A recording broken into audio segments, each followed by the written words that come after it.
In 1868, after the brutal and exhausting Civil War, the 14th Amendment was passed.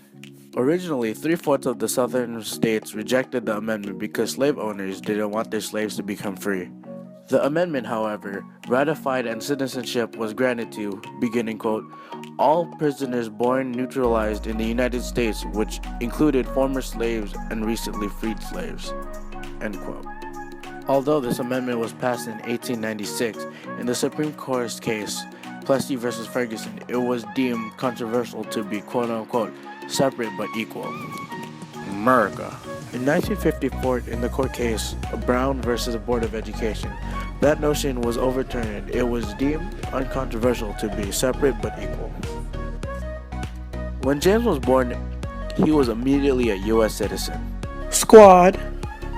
This was because the 14th Amendment allowed baby James to be. When baby James was 6 months old, he knew he wanted to be a government teacher. When he started young first grade, he was the most popular kid in school. He had a lot of classmates from different ethnic backgrounds and nationalities. Many of his friends were first-generation Americans and were born into citizenship, like James.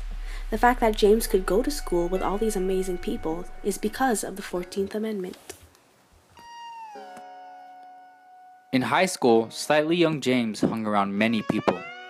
There was another guy in his class that also had the name YungDennis.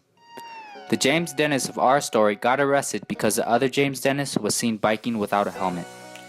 Slightly young YungDennis went to court because the 14th Amendment prevents states from denying any person life, liberty, or property without due process of law. Side note, while the 5th Amendment also says all citizens have life, liberty, and property, the 14th Amendment applies specifically to states. The police then released YungDennis, the OG one, because he wasn't the YungDennis who committed the crime. Slightly young YungDennis, after that, vowed to become the best Gov/Econ teacher. 6 years later, Mr. YungDennis became the best GovEcon teacher in the US. He now teaches many of his students who are affected by this amendment daily. He created a project to teach these kids about the importance of the Constitution.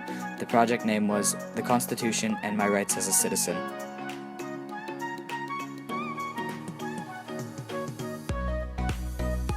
In conclusion, the 14th Amendment protects all citizens of the United States from being wrongly convicted of crime, no matter their race, gender, or sexuality. As long as you are a citizen, the state is required to give you the rights you deserve. The amendment also guarantees citizenship to anyone born on U.S. soil. This allows many cultures and ethnicities to thrive in the USA, USA, USA, USA, USA, USA.